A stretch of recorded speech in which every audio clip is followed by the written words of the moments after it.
জি প্রিয় দর্শক, আবা ইউনিভার্সিটিতে আবার যে গভর্নর প্রিন্স তুর্কি বিন তালাল বিন আব্দুল আজিজ আজকে যে সৌদি আরবের একটি অনুষ্ঠান শুরু হতে যাচ্ছে সেই হলরুম। আমরা সেই প্রোগ্রামে সরাসরি চলে যাচ্ছি। আমার সঙ্গে থাকুন। শত শত সৌদি নাগরিক সহ কিছু সংখ্যক প্রবাসী বাংলাদেশিকে সাথে নিয়ে আমন্ত্রণ জানিয়েছেন আজকে অনুষ্ঠানে। আমি সরাসরি সেই প্রোগ্রামে চলে যাব। আমার সঙ্গে থাকুন।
أهل الشيء كان لهم رباعية قيم يسيرون عليها ويدونون من خلالها فصولا جديدة في حكاية تطوير عسير.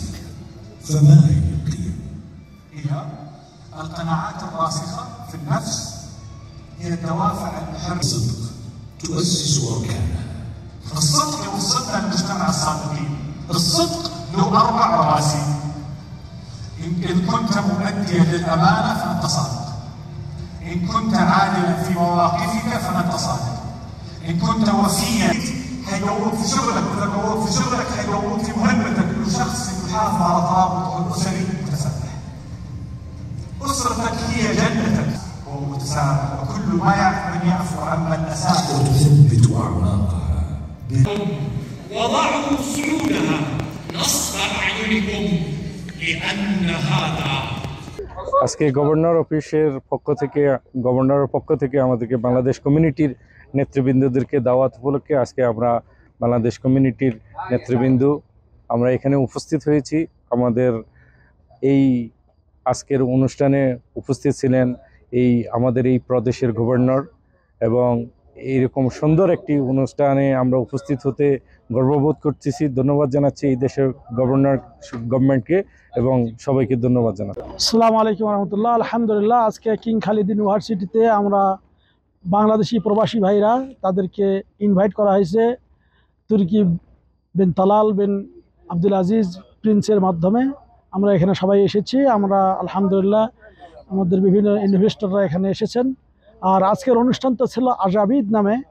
এই আজাবিদ বলা হয় মানে যা আমাদের দেশে যেমন বলা হয় যে প্রত্নতাত্ত্বিক, এই দেশের বিভিন্ন কৃষ্টি কালচার ইত্যাদি এইগুলো নিয়ে এখানে একটি 3য় বছরের মতো এটা অনুষ্ঠান। সে অনুষ্ঠানে তুর্কি বিন তালাল বিন আব্দুল আজিজ প্রিন্স তিনি এখানে উপস্থিত হয়েছেন। তার উপস্থিতিতে এই অনুষ্ঠানটি সুসম্পন্ন হলো। আমাদের বাংলাদেশি কমিউনিটিকেও ইনভাইট করা হয়েছে, এই জন্য আমরা সবাই কৃতজ্ঞ। আপনাদেরকে অসংখ্য ধন্যবাদ। আজকে এখানে আমরা আবার যে একটা মন্তাগা আসিরের যে একটা কালচারাল প্রোগ্রাম হয়েছে, সেখানে আমরা বাংলাদেশি কমিউনিটি থেকে আমরা কয়েকজন আমন্ত্রিত ছিলাম। আমরা আসছি, অনুষ্ঠানটা উপভোগ করলাম। আমাদের আসির প্রদেশের গভর্নরের উপস্থিতিতে আমরা এই অনুষ্ঠানটা উপভোগ করলাম। ধন্যবাদ।